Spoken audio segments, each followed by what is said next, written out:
Welcome back, everybody. We are going through every episode of the original Teen Titans, week by week, episode by episode. This is the fourth week of that. Let's get into it.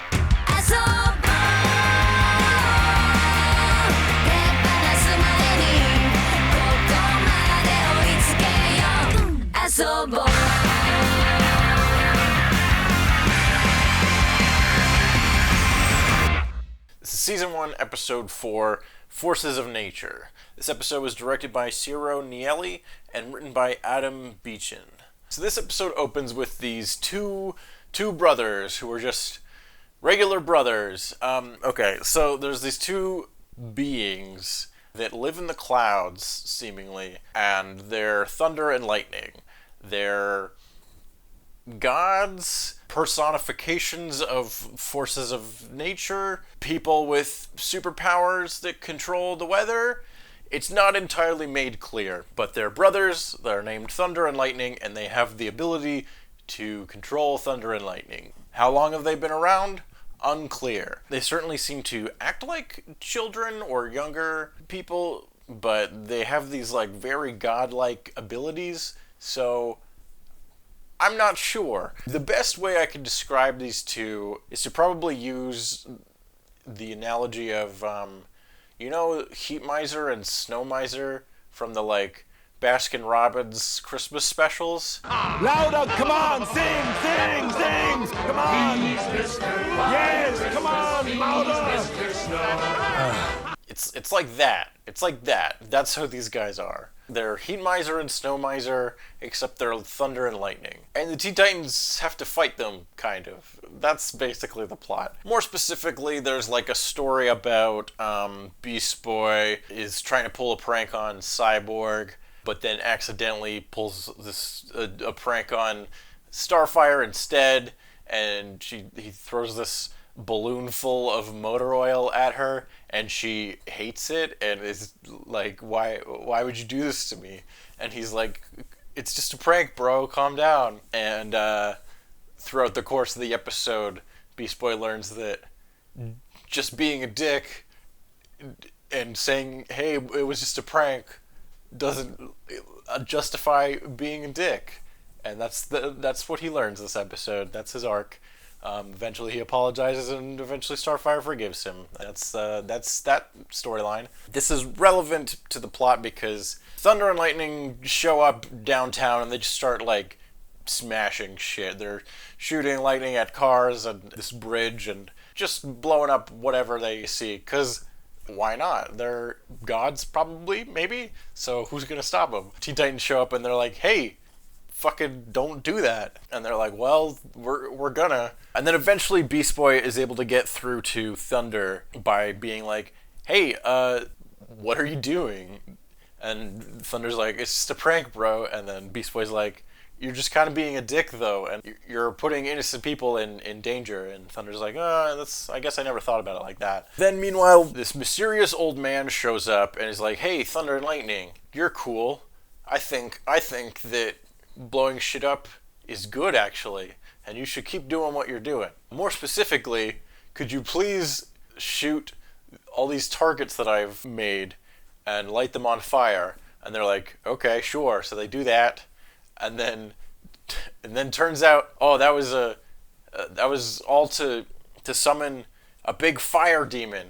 Yeah, he was using them to summon a big fire demon, and now there's a big fire demon that's going to destroy the town. I don't know why this old guy needed Thunder and Lightning specifically to do this. It feels like something he probably could have done with himself, with a book of matches or something. I don't know. This episode's kind of weird. So the Titans are fighting this big fire demon and trying to stop it from destroying the entire town. They're fighting with Thunder and Lightning. Eventually, Beast Boy is able to get through to Thunder that hey, this whole town is gonna fucking burn and everyone will probably die. That's not good. And Thunder's like, yeah, that's a good point. I didn't think about it like that. And then he's able to convince Lightning that maybe what they're doing is bad, actually. But they realize that with their powers combined, they can summon a thunderstorm and summon the rain to come. So they do that. The rain comes and puts out the fire demon, saving the day from the thing that they caused. So they kind of learn a lesson or whatever, and Beast Boy learns a lesson about pranking people and being a dick to your friends. And that's this episode. Oh, and also, okay, the other thing is that this mysterious old man guy. So Robin notices that he's suspicious and goes to fight him.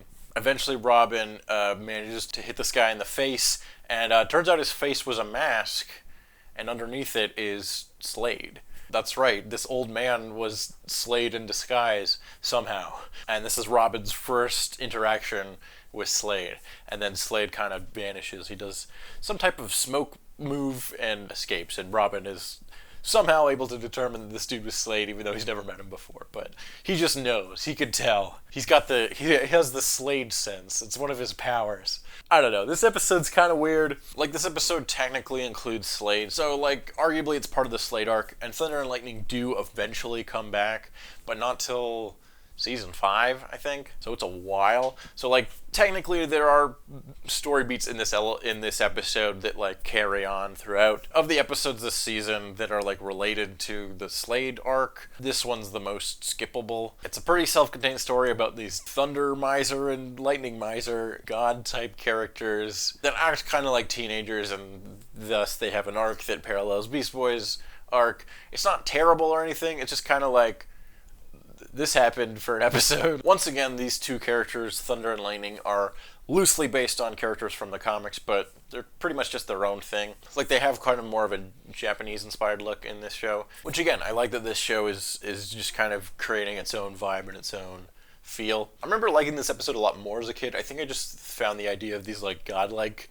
characters interacting with the Teen Titans who are, like, more grounded in reality. I thought that element was just interesting. But this definitely isn't one of the strongest episodes of the show. One idea I do like is just the concept of, like, how do you visualize thunder as a power? And basically it's just blue lightning. But it is somewhat consistent with Teen Titans because, as this episode kind of draws attention to, Cyborg also shoots blue lasers, but, like, canonically what his laser blast thing is, it's a sonic weapon. It shoots, like, supersonic sound waves or something. I got the sonic if you got the boom. So a sound-based energy power being represented by blue energy is actually consistent with both Thunder and Cyborg, and they even kind of draw attention to that in this episode. So there's, like, some thematic ideas that are kind of interesting, at least to me.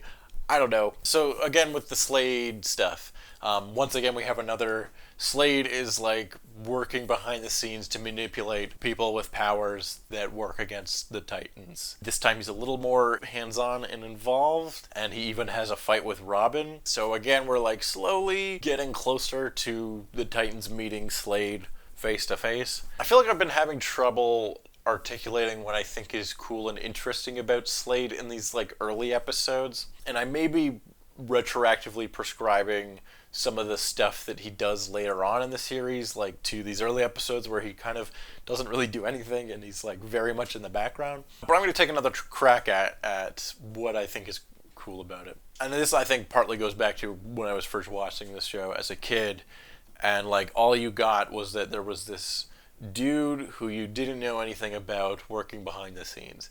And while that doesn't really sound like anything, but contrary to that, the way that this show introduces this question of, like, who is Slade and who is this bad guy, and then kind of never really fully answers it, just always gives him this level of mystique and this, like, level of mystery, this unknown quality that makes him threatening and makes him feel dangerous and even scary, because he's just this completely unknown factor. Like in this episode, for example, he's working with some amount of magic or mysticism.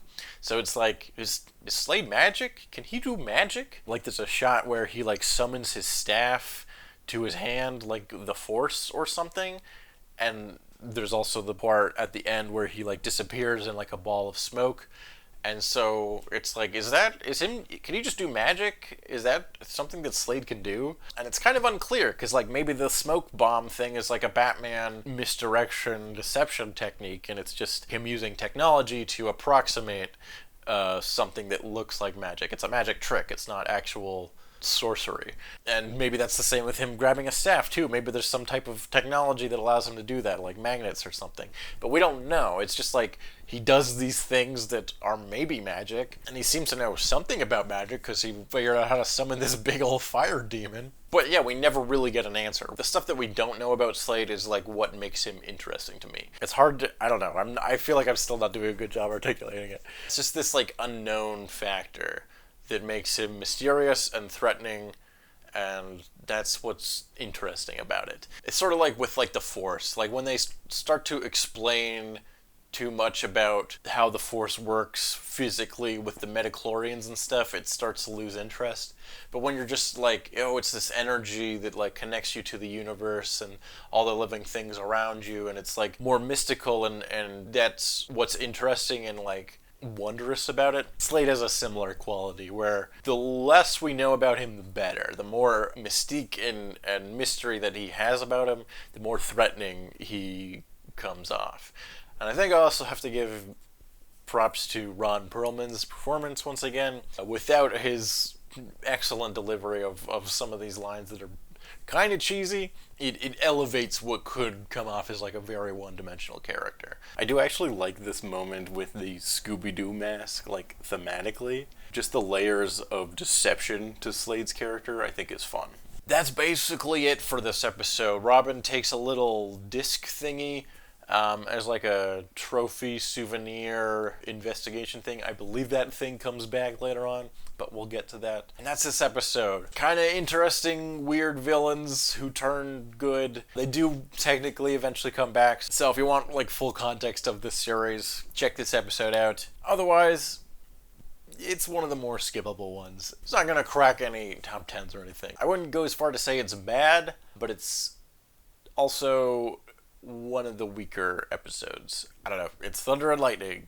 Lightning and thunder. Two brothers in the clouds. And then a meteor came.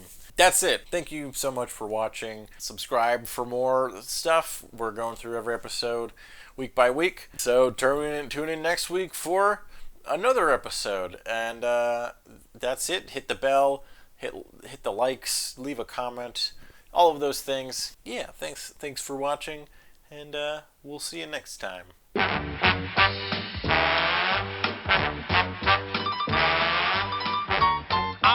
Mr. White Christmas. I'm Mr. Snow. I'm Mr. Icicle. I'm Mr. Ten Below. Friends call me Snow Miser. Whatever I touch